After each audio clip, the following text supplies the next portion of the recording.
गुल्लू पूरी दुनिया की मोहमाया को त्याग कर सबसे दूर एक रेगिस्तान में अपने गधे के साथ रहता था। अपने जीवन यापन के लिए वह वहां से गुजरने वाली ट्रेनों को हरी झंडी दिखाकर रोकने का काम करता था। एक दिन जब वह ट्रेन रोकने की कोशिश कर रहा था, तभी उसे कुछ दूरी से किसी के चीखने की आवाज सुनाई दी। वह आवाज की दिशा में गया तो देखा कि एक लड़की बेहोशी की हालत में जमीन पर पड़ी हुई है। ये देखकर गुल्लू घबरा गया। उसने अपना हाथ लड़की की नाक के पास रखकर सांस जांची। सांस चल रही थी। उसे समझ नहीं आ रहा था कि क्या करे। आखिरकार वह लड़की को अपने कंधे पर उठाकर अपने कमरे में ले आया और बिस्तर पर लिटा दिया। वह फिर से उसकी सांसें जांच ही रहा था कि तभी लड़की को होश आ गया। वह प्यास से तड़पते हुए पानी मांगने लगी। गुल्लू ने उसे पानी दिया और बताया कि वह ट्रेन की पटरी पर बेहोश पड़ी थी, इसलिए उसे यहाँ ले आया। लड़की ने अपना नाम मुन्नी बताया और कहा कि वह अपने पति के साथ ट्रेन में सफर कर रही थी। जब वह वॉशरूम गई तो कुछ लड़कों ने उसके साथ बदतमीजी की, जिससे वह ट्रेन से नीचे गिर गई। उसने कहा कि उसका पति उसे ढूंढ रहा होगा। यह कहते हुए मुन्नी अपने पति को खोजने कमरे से बाहर निकली, लेकिन चारों ओर सिर्फ रेगिस्तान ही रेगिस्तान था। दूर दूर तक कोई इंसान नजर नहीं आ रहा था। हिम्मत जुटाकर वह आगे बढ़ी, लेकिन कुछ दूर चलने के बाद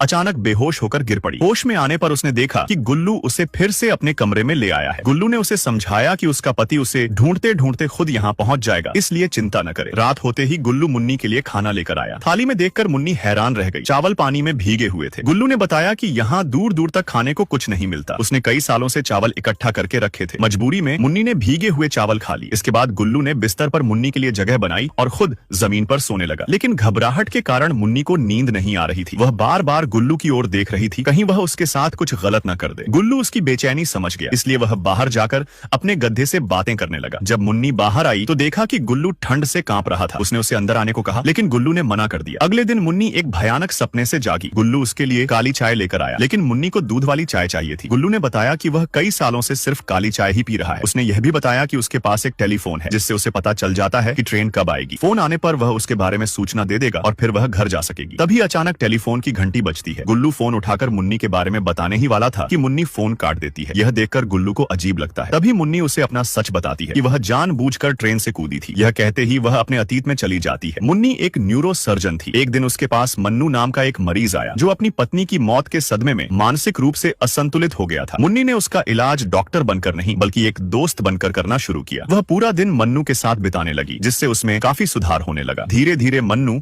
अपनी पत्नी को भूलकर मुन्नी से प्यार करने लगा। कुछ समय बाद दोनों ने शादी कर ली, लेकिन शादी के कुछ ही महीनों बाद मन्नू मुन्नी के साथ मारपीट करने लगा। अत्याचार से तंग आकर एक दिन मुन्नी ने ट्रेन से कूदकर अपनी जान बचाई। गुल्लू ने मुन्नी की कहानी सुनी तो उसे बहुत दुख हुआ। तभी मुन्नी को टट्टी लगी। जब वह बाहर जाने लगी तो गुल्लू ने कहा कि वह बहुत दूर से पानी लाता है, इसलिए पूरा पानी खत्म न करे। अब सवाल यह है, मुन्नी की कहानी तो गुल्लू को पता चल गई, लेकिन गुल्लू की कहानी क्या है? यह जानने के लिए वीडियो को लाइक करें और चैनल को सब्सक्राइब करना न भूलें।